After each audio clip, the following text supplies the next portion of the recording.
Hello, my name is Mr. Hall and I'm the Head of History at Francis Bardsley Academy. In this video, I'd just like to talk through A-level history, hopefully give you some more information about what we do here. So in the history department, we hope to inspire our students to be forever passionate about learning about the events of the past. And most importantly, really, we want our students to understand their role in shaping the world of the future. But also we want to help to prepare students as effectively as we can do for success in their examinations. So studying at history at Francis Bardsley Academy, we follow the Edexcel exam board. This is a relatively new A-level course. It was first taught back in September 2015. It's a 2-year linear course, so it's taught as a single A-level, so there's no AS option, and it will be assessed over 3 examinations and 1 piece of coursework, which will all take place in year 13.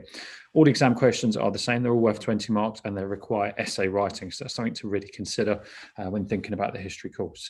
So in terms of what's taught, there's a number of different subjects. So obviously it's split between year 12 and year 13. There's 2 history teachers within the department, myself, Mr. Hall and Mr. Menlove. In year 12, Mr. Menlove teaches the course on Germany and West Germany, which looks at between the years 1918 and 1989.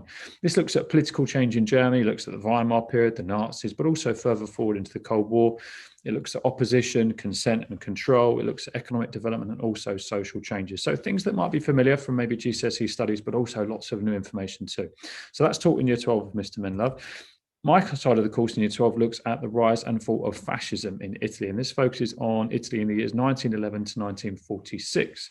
So it starts off with a study of something called the liberal state, which looks at Italy in the years before the First World War. It then looks at the rise of fascism and the creation of the fascist state in the years after the First World War, particularly looking at Benito Mussolini. We then look at the fascist state that he created and the challenges it faced, and then its eventual fall at the end of the Second World War. So year 12 consists of those 2 topics. Moving into year 13, again, there's 2 more topics to look at. So my side of the course, we study the British Empire. We look at Britain losing and gaining an empire, and we particularly look at the years 1763 to 1914. So this is an area of breadth study where we look at a longer period of time. We look at changes with regards to trade and also the Royal Navy, but then we look at lots of different countries that were part of the British Empire in quite a lot of detail. We look at, for example, America, Canada, India, and we think about how those countries were affected by the British Empire during this time. And then finally in year 13, you have a coursework study. Now, this is led by Mr. Menlove, and he ensures that you carry out an independently research inquiry, which is currently looking at the Cold War. And students will have to produce a 3,000 to 4,000 word length piece of coursework, which is done throughout the course of the year, so no need to panic, where they'll have to research lots of different information in depth and focus on historical interpretation. So they're the 4 topics that are studied throughout the course. In terms of lessons, what lessons are like, we try to make it as independent as possible. We want our students to be able to think for themselves, but also to debate and to argue different points of view. We really want our A-level students to see that history isn't fixed. There isn't one side to the story, and it's important that they can formulate their own opinions. So we do look at lots of different evidence and we formulate our own ideas based upon that.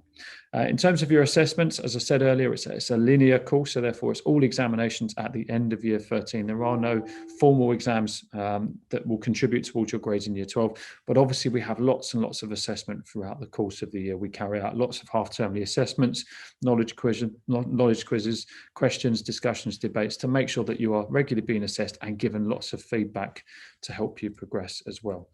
History's been a really successful course at Francis Bardsley for the last 2 years. Our students have done fantastically well, and we've been so proud of them. We've been one of the highest achieving departments across the whole school. Our results have been considerably higher than the national average, and we've been really, really pleased with how our students have performed. So I think you'd be joining a very successful department, one that has done well over the last few years, and hopefully you would go on to do very well too.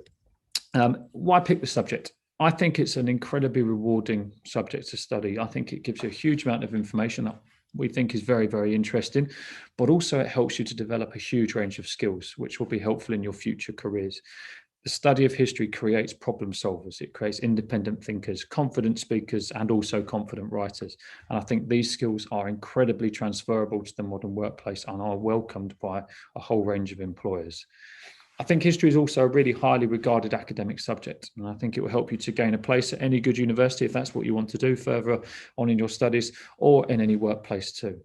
In terms of extracurricular activities, we have recently taken some of our A-level students on a trip to Berlin, and some of our students also visited Auschwitz in the last year or so as part of a national program. We hope to continue these trips in the future. So hopefully the video has just been helpful in giving you some information about the course, and hopefully you're interested in studying history at A-level. Thank you.